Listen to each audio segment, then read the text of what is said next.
Nomor 17, melimpahnya SDA belum tentu dapat meningkatkan kesejahteraan masyarakat suatu daerah. Masyarakat daerah tersebut bisa jadi malah tertinggal dari daerah yang SDA-nya terbatas. Kondisi tersebut dapat mengakibatkan ketimpangan yang dipengaruhi oleh faktor A. Ketersediaan modal menjadi sumber daya alam dapat dipakai masyarakat lain. B. Kekurangan kemampuan pemerintah dalam mencari donatur untuk mempromosikan daerahnya. C. Ketidaksiapan sumber daya alam untuk dikelola dan dimanfaatkan oleh masyarakatnya. D. Kreativitas individu atau kelompok dalam mengolah SDA yang tersedia. Atau E. Kesiapan masyarakat untuk memahami daerahnya siap maju dan bangkit. Nah, di sini kata kuncinya kondisi tersebut dapat mengakibatkan ketimpangan. Di atas SDA kita melimpah tetapi tidak membuat kita sejahtera. Salah satu daerah bisa jadi malah tertinggal dari daerah yang kurang SDA-nya. Di sini jawaban yang tepat itu adalah yang C. Ketidakpastian SDA untuk dikelola dan dimanfaatkan oleh masyarakat.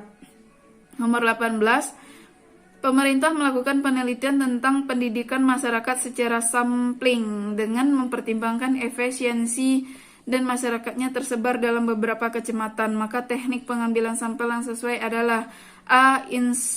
Incidental sampling, itu mendadak. B. Purpose sampling, itu berdasarkan tujuan.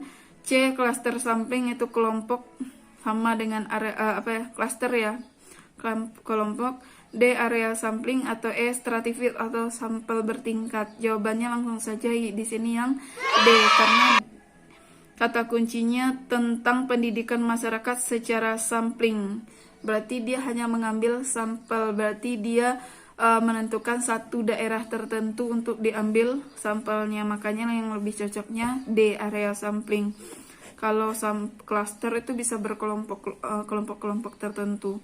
19, sebuah judul penelitian perbandingan tingkat pelanggaran tata tertib di sekolah antara siswa pria dengan siswa wanita. Dari judul tersebut, metode pembahasan yang digunakan dalam penelitian adalah A. Komparasi atau perbandingan.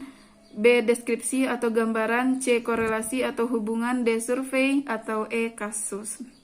Sudah jelas jawabannya yang A. Komparasi atau perbandingan.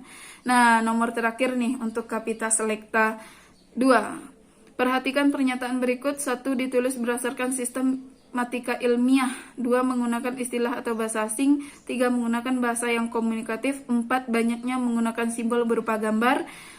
Syarat penulisan laporan yang baik adalah jawabannya A1 dan 2, B1 dan 3, C2 dan 3, D2 dan 4, atau E3 dan 4. Langsung saja jawabannya yang B, 1 dan 3. Ditulis secara sistematika ilmiah.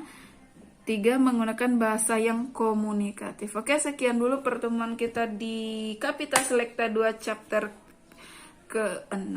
Jika ada salah-salah kata kakak mohon maaf. Wabillahi taufik wa hidayah. Assalamualaikum warahmatullahi wabarakatuh.